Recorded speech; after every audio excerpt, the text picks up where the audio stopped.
Monica Ferguson. Here are my note cards, and here is my voter registration card that I got when I was 18.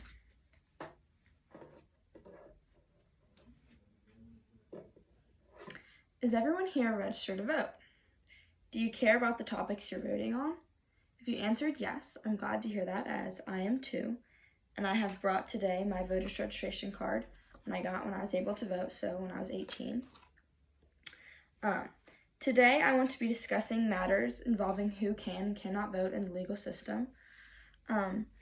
Every U.S. citizen who is older than 18 has the civic duty to vote in federal and state and local elections, and as citizens, we have the honor and the responsibility to involve ourselves in these social and governmental decisions through voting.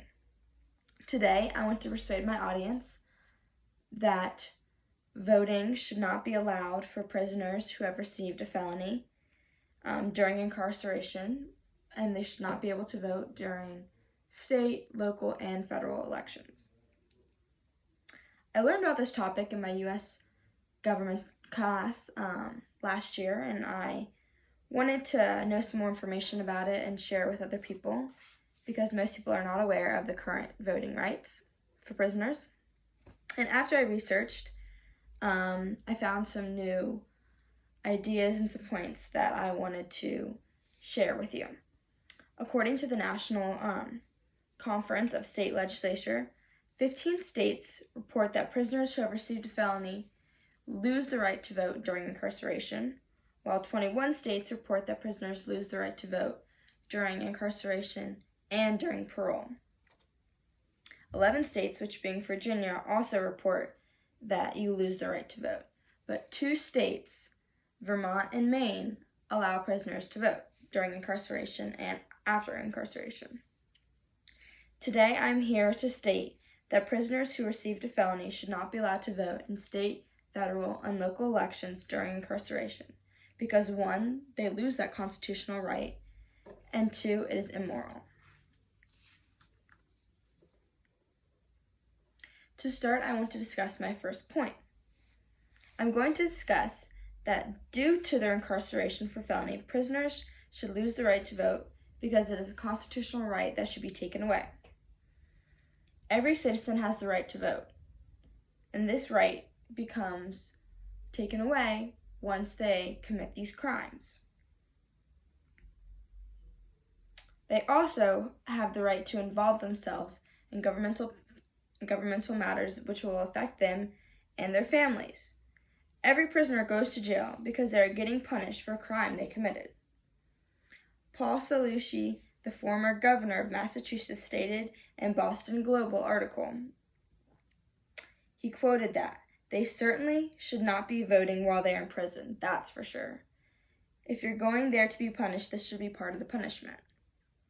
Other constitutional rights, such as basic freedom and freedom of speech, are taken away, and that is included in someone's punishment. They must do their time and accept their constitutional rights have been limited due to their own actions that got them there. Furthermore, these felons clearly do not respect the law and the people who implement the law.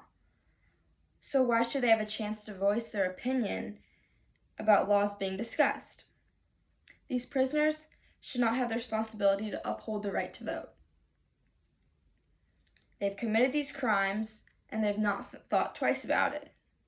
Now that we have discussed my first point, let's move on to my second point.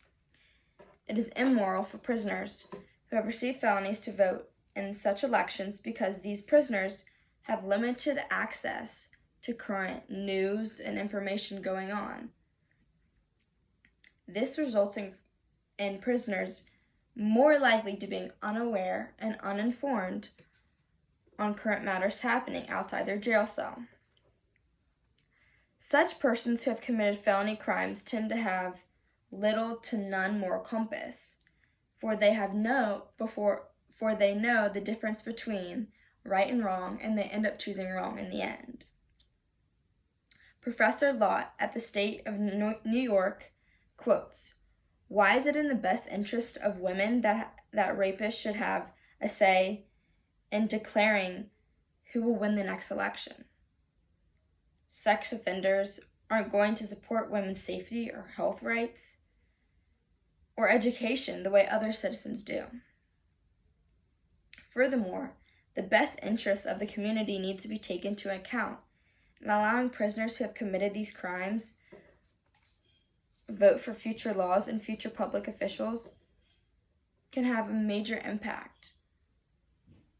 Now that we have discussed both points, I want to wrap this up and leaving you with some of my final thoughts. Now that I've explained my 2 points that support the stance that prisoners who have received felonies should not be able to vote in state, federal, and local elections during incarceration because they give up that right once they've committed these crimes. It is immoral, and they should be held accountable for what they've done. I ask that you think about my original statement that prisoners who have received felonies should not be allowed to vote because of, 1, they lose their constitutional right to engage in such matters, and 2, it is immoral. That being said, I want to leave you with a quote stated by Professor Buckley at George Mason University School of Law, who said, "I don't think people in prison should have the right to vote on things such as that. I don't think they would have the best interest of the community in mind."